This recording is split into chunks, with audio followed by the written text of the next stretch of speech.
तर मित्रांनो, आता आम्ही जातोय समुद्रात. चला.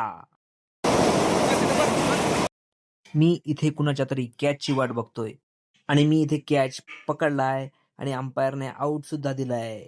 आम्ही इथे क्रिकेटचा मस्त सामना रंगला होता. जगाच्या कल्याणाकरता काही तपश्चर्या करावी म्हणून मी काही वेळ इथे तपश्चर्यावर सुद्धा बसलोय.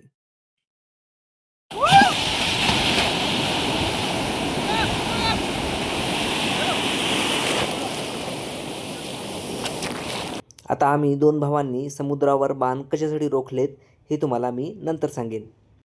नंतर आम्ही अशा काही राईड सुद्धा केल्यात.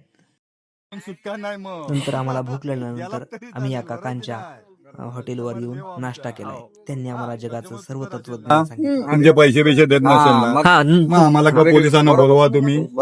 पोलिसांनी पण सांगून ठेवलाय त्यांना विनाकारण छेडत नाही. हा, जर तुमच्या राईडचे पैसे नाही कोणी दिले तर आम्हाला बोलवा, आम्ही डबल. बोटिंग केलात तुम्ही? हो केला. अरे माझी बोट होती का? हो. याच वर्षी काकांनी ही 35 लाखाची बोट घेतल्याचे सांगितले आणि आपला मराठी माणूस या व्यवसायात पुढे जातोय हे बघून आम्हाला अत्यंत आनंद झाला आहे. आणि त्यांनी सुद्धा आपला मराठी माणूस या व्यवसायात असणे किती गरजेचं आहे हे आम्हाला सांगितले. आता इकडे आमचं गणपतीपुळा ना दादा, नाद नाही करायचा. फेमस आता 20 तारीखला ना 20 तुम्ही तुम्ही गणपतीपुळ्यात आलात तर काकांच्या सामर्थ्य वॉटर स्पोर्ट्स आणि समर्थ वडापाव टी सेंटर याला जरूर भेट द्या.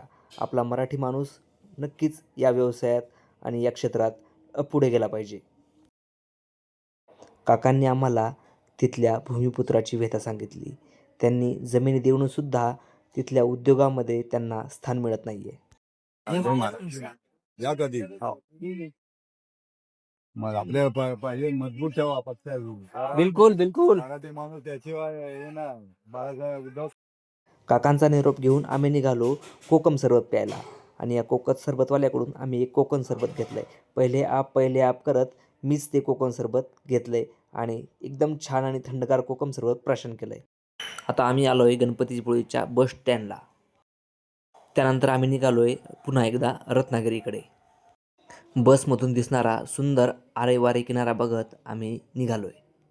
या दौऱ्यातील आमचा पुढचा टप्पा असणार आहे आपलं छान सुंदर मालवण. गणपतीपुळ्यात धमाल मस्ती करून आता आम्ही निघालोय मालवणकडे. आपल्या पुढच्या व्हिडिओसाठी आजच आपल्या इंस्टाग्राम हँडलला फॉलो करा.